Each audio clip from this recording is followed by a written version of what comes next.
it's Miss Amy at the Grass Valley Library. Thanks for joining us for today's episode of Random Acts of Science. Today we're going to be doing something really simple. It's called rocket science, but it is really a fun way to learn about Newton's third law of motion, as well as we're going to work on some chemical reactions too. So you'll find a bag at the Grass Valley Library or the Madeline Helen Library that has most of what you need to do the experiment in it. There's a few things you need from home, and we'll talk about that as well. On the outside of the bag, you'll see a QR code. You can scan that with your phone or a laptop, and it'll bring you right to this video on YouTube, or you can find it on Facebook as well. So let's see what's in today's bag. The first thing we've got is an instruction sheet. This is going to tell you what you need to do the experiment and how to do the experiment. On the back side is a little bit more explanation of the science, as well as some resources that you can follow up on if you're really interested in doing this again or experimenting with it in some way or another. So inside the bag, in addition to that, we've got some cornstarch. So in this experiment, we're going to be studying the chemical reaction between bases and acids. Cornstarch is a base, so that's that part of the chemical reaction. The acid is going to come in with an Alka-Seltzer tablet that you're going to find in a little bag inside your bag.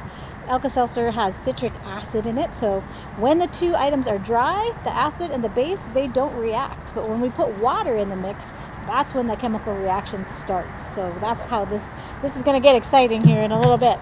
Okay, so you've got Alka-Seltzer, we've got cornstarch. We're going to use a film canister as our rocket today, so you've got one of those in there. And then we've also got, we provided you with a permanent marker, but you might have something else you want to decorate your canister with, and that's totally fine. Whatever you want to do works for us. Sometimes when we've done this experiment in the past, we've used paper and made like a nose cone for the rocket or fins, and we've tried it different ways to see how we can make it go as high as possible. You're more than welcome to do that and do it more than once. So, all right. So from home, you're going to need some warm water, which I've got here, and something to stir with. And other than that, I think we're ready to go. So I just want to say before we get started, this is an outside experiment, which is why I'm outside today. Please don't set off the rockets in the house. They're going to make a mess, and they are also going to hopefully fly pretty high. So you're going to want to do this outside on a flat space. So let's get started. The first thing we're going to do is decorate your film canister. So you can take as much time with that as you want, be as fancy as you want. I'm going to turn mine into a ghost. This is why we call them ghost rockets.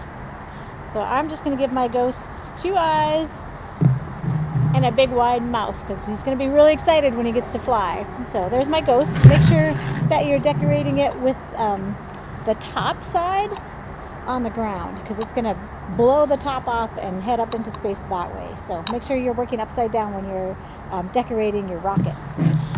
Okay, so we've done that. The next thing we're going to do is add some cornstarch to the rocket. I've got a tablespoon here. You can use any kind of spoon that you need. I'm going to add 1 tablespoon. We're going to see how that goes. It's already getting messy. And the next thing we're going to do is add water to our canister until it's 1/3 full. So I'm going to go ahead and do that.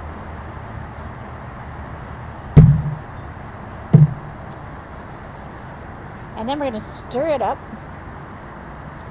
Wow. And dissolve that cornstarch.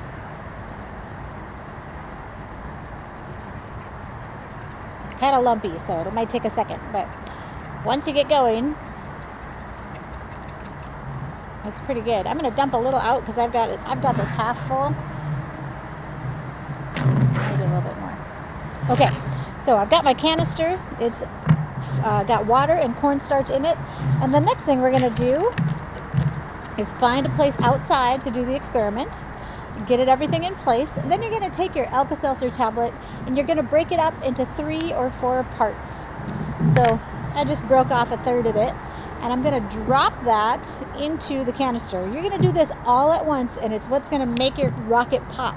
So this is the step at which you want to get outside, find the right area to do your experiment, and then you're going to do the remaining steps. So the first thing when you're ready, when you're all set, and I'm going to do this in just a second, you're going to drop the Alka-Seltzer caplet into the rocket, and you're going to follow that up by putting the cap on as tight as you can, and then you're going to flip it over and turn it upside down and stand it on the ground, and then you're going to back up as fast as you can, because once the bubbles start creating and the pressure starts building, you don't really want to be near the rocket. So okay, so I'm going to go ahead and do that. Before we do that, though, we're going to talk one more time. We're going to combine the acid and the base. They're going to produce carbon dioxide, which are little bubbles. The pressure is going to build up and build up and build up inside that canister until the pop is going to happen by releasing the pressure at the weakest point of the canister. So that's where the top is going to sit on the canister. That's the weakest point. So we could do it this way and flip the top in the air, but when we flip it over, what happens is this is Newton's third law of motion.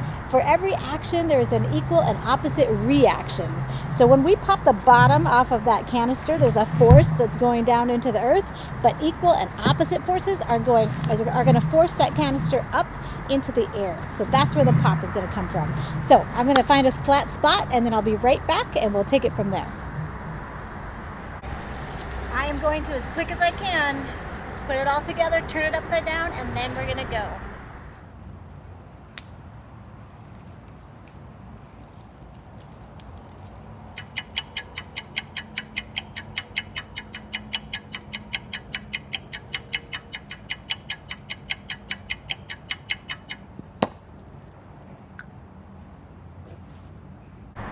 Let's slow it down and try it again.